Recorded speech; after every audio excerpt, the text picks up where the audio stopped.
Good evening. Thank you for joining us this rainy night for our public meeting on our Title VI program update.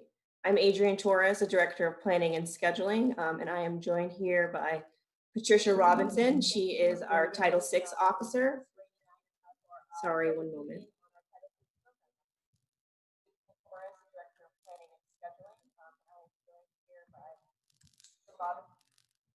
Sorry about that. As well as joined by Carrie Rose Pace, our Director of Communications. We'll be giving a presentation. It's only about 10 minutes long, and then we will open the floor to questions. You can continue to stream your questions throughout the program through the YouTube chat feature. Carrie will write them down and she will read them off to us at the end. Tricia, if you want to go ahead and give a quick intro of yourself. You're muted.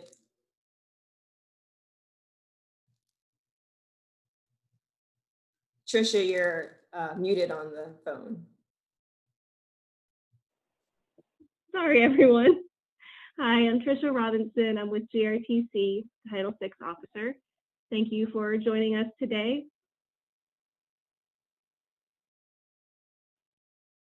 Now I did that. All right, now let's jump right into the presentation.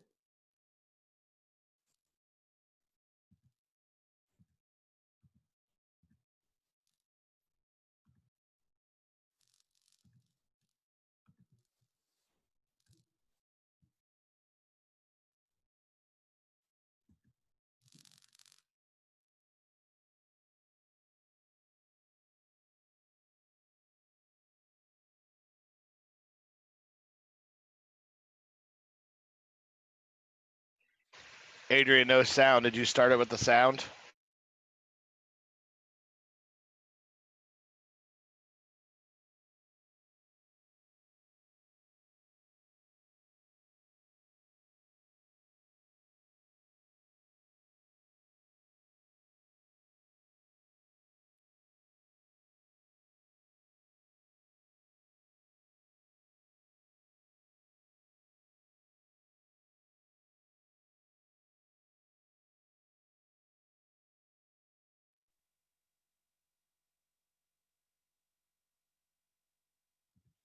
All right, trying this one more time. Thank you for bearing with us.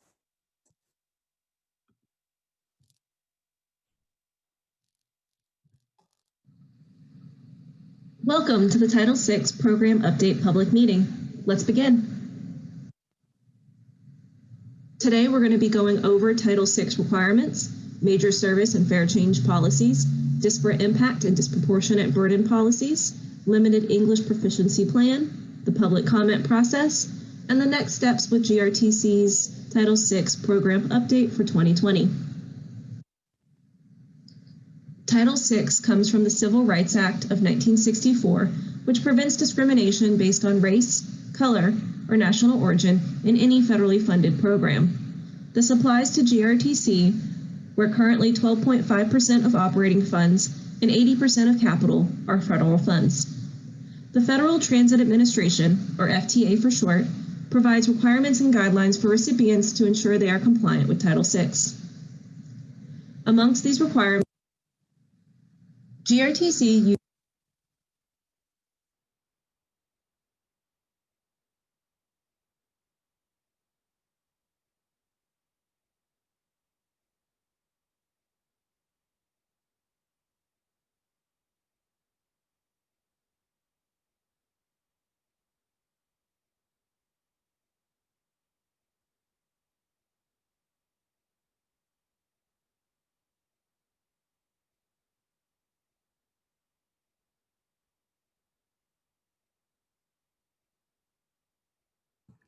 Sorry about that. Hold on 1 second.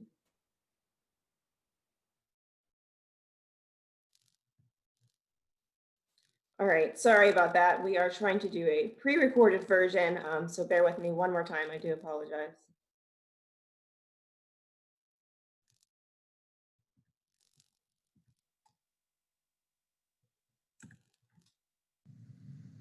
Today, we're going to be going over Title VI requirements, major service and fair change policies, disparate impact and disproportionate burden policies, limited English proficiency plan, the public comment process, and the next steps with GRTC's Title VI program update for 2020. Title VI comes from the Civil Rights Act of 1964, which prevents discrimination based on race, color, or national origin in any federally funded program. This applies to GRTC, where currently 12.5% of operating funds and 80% of capital are federal funds. The Federal Transit Administration, or FTA for short, provides requirements and guidelines for recipients to ensure they are compliant with Title VI. Amongst these requirements are to define what a major service change is, ensure these changes are fair for all customers, to set a threshold for how much change in service can affect minority populations and low-income populations, and that this update must occur every 3 years. GRTC uses 8 metrics to differentiate a minor service change from a major service change. These metrics evaluate schedule changes such as number of trips and service span, routing changes to an existing route pattern or to total miles it services, and changes that affect the entire system such as adding or removing routes or change in total service hours. I'll be going over each metric individually with an example. Please keep in mind that the examples in this presentation are merely for clarification and are not indicators of any changes or plans to come. Number of trips. It is a major service change when 25% or more of the number of scheduled one-way trips on the weekday, Saturday, or Sunday schedule of an existing route are changed. In the example below, scenario A shows a route making 12 one-way trips on a Sunday schedule.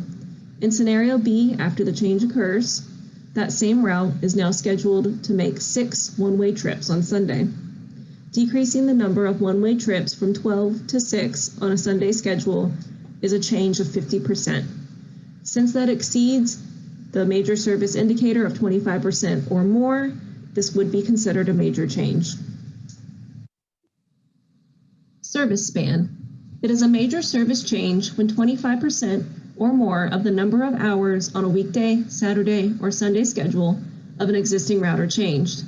In the example below, scenario A, the original route runs from 6 a.m. to 4 p.m. Scenario B, after the changes occur, the route now operates from 6 a.m. to 9 a.m. That route is going from a 10-hour span to a 3-hour span, which makes the change in service 70%, which exceeds the major service change indicator of 25% or more, so this would absolutely be a major service change. Redirecting a route. It is a major service change when redirecting at least 25% of a route's path onto a different street or road. In this example below, scenario A shows the original route, where scenario B shows the redirected route after the change is made. Since the redirection affected more than 25% of the original path, this is a major change. Total miles. It is a major service change when 25% or more of the total miles on an existing route's path are changed. This can apply to either extending a route or shortening a route. In the example below, scenario A shows the original route. Scenario B shows the route after the changes occur and the route has been shortened. Since this change affects more than 25% or more of the total miles, it is a major change. Short lining or long lining. It is a major service change when a route's endpoints are changed on 25% or more of the number of scheduled one-way trips. Now you might notice this example is the same as the previous metric, but the difference here is instead of focusing on total miles, we're now looking at changes to the number of scheduled trips. So scenario A shows the original route. Scenario B is the route after it has been short-lined. In this example, the route stops here during the day, but continues on following the original path during nights and weekends to maybe connect it to a transfer location. Since that change impacts more than 25% of the scheduled trips, it is considered a major change. Eliminating a route. It is a major service change anytime an existing route is eliminated. You can see in the example below, after eliminating a route, that would be considered a major change. New route.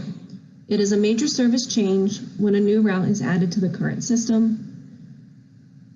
Likewise, in the example below, you can see the original route versus the scenario B after adding new routes. System service hours.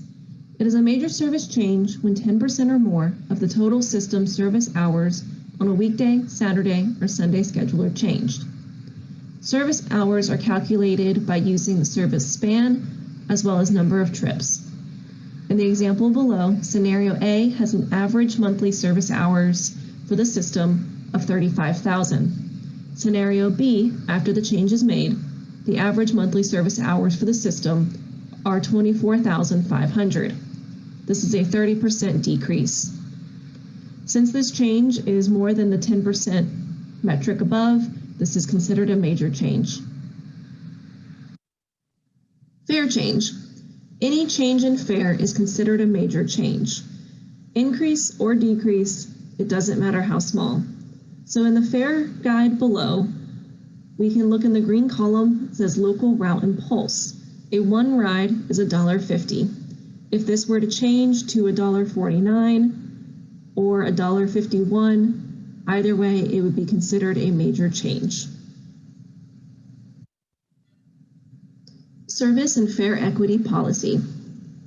Now that we know what constitutes a major change, it's important to know what GRTC does with that information. This policy states that all major service and all fare changes shall undergo a service equity analysis. This is to ensure that these changes do not have a disparate impact on minority population or impose a disproportionate burden on low-income populations. Next up, I'll be covering disproportionate burden policy and disparate impact policy, followed by an example. So the disproportionate burden policy comes into effect when GRTC makes service changes. They are then responsible for reviewing if the changes are fair to low-income riders. GRTC's Title VI policy protects low-income riders from unfair treatment by setting a 20 percentage point threshold. This threshold considers a service change unfair if it impacts the low-income population by 20 percentage points more or less than that same change impacts the population of the entire service area. This is what's called a disproportionate burden. Disparate impact policy is for when GRTC makes service changes, they are then responsible for reviewing if the changes are fair to minority riders. GRTC's Title VI policy protects minority riders from unfair treatment by setting a 20 percentage point threshold. This threshold considers a service change unfair if it impacts the minority population by 20 percentage points more or less than the change impacts the population of the entire service area. This is what is considered a disparate impact. Okay, now let's look at an example of what the 20 percentage point threshold really looks like. For this example, we're going to be looking at a disproportionate burden between scenario A and scenario B. Scenario A has a low-income population of 30, a non-low-income population of 70, making its total population 100.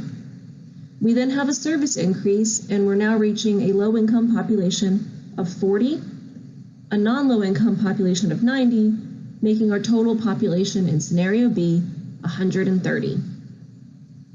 We then calculate the change, which is just the difference in the two scenarios.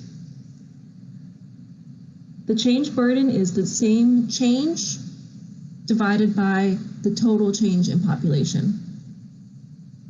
We can now see that the low-income population makes up 33%, and the non-low-income population makes up 67% of our total population.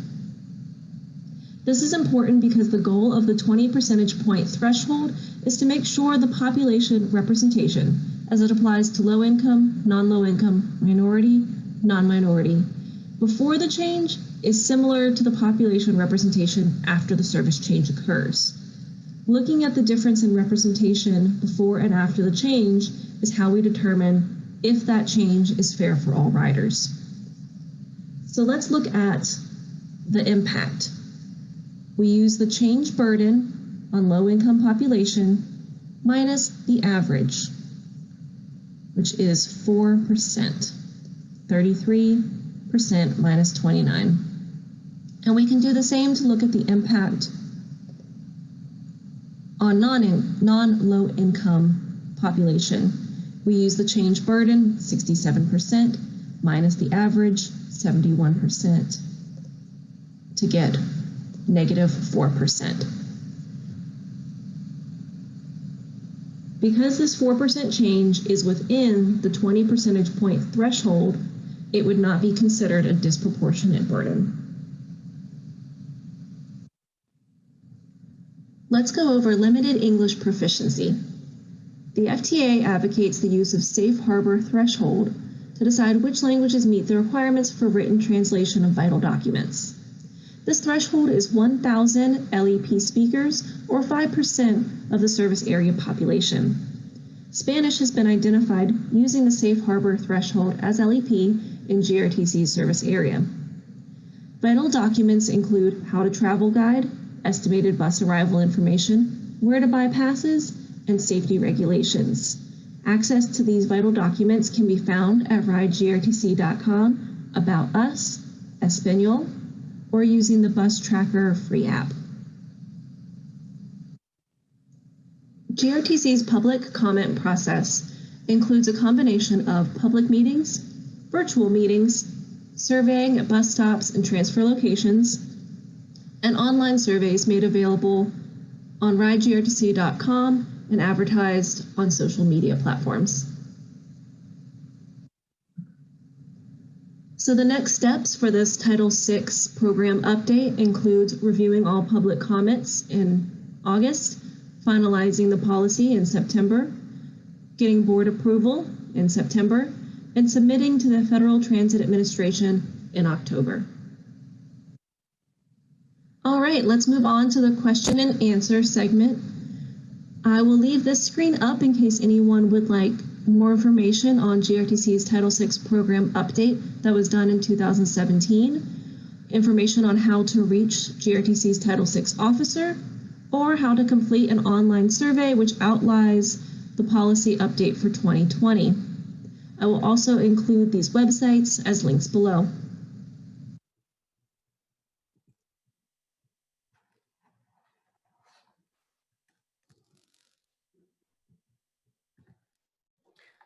All right. Do we have any questions out there?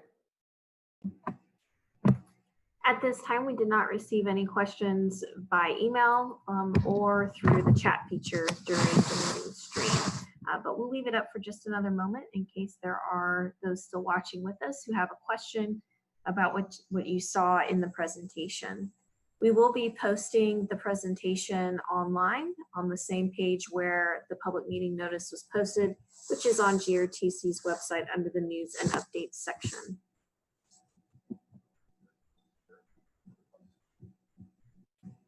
I do want to thank everyone who has joined us this evening to participate in this process.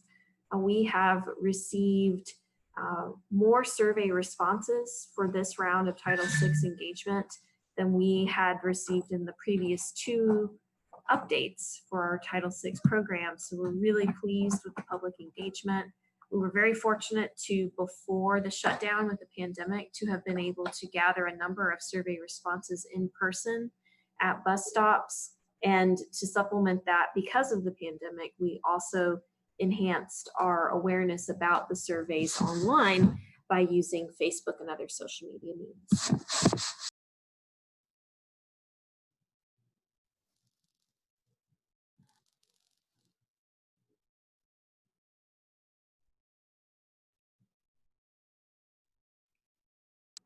Okay, we'll give it just another moment in case those of you watching do have questions.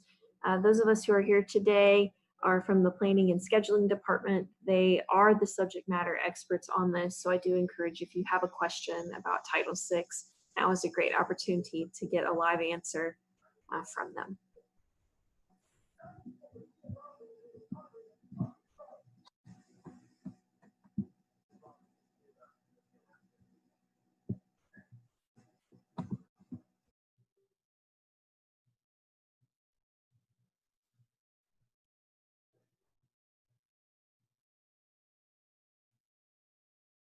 And Carrie is going to go ahead and post it this evening. So if you didn't make it during the presentation, you can of course watch it on your own time. And we will continue to take comments all the way through the end of the month. So you can still reach out to us. Right, with that, you guys want to go ahead and sign off? Have not received any comments. If you joined the presentation late on YouTube, don't worry. As soon as we log off, you will be able to hit refresh and replay within just a few moments and watch the presentation again at your leisure. All right, everyone have a good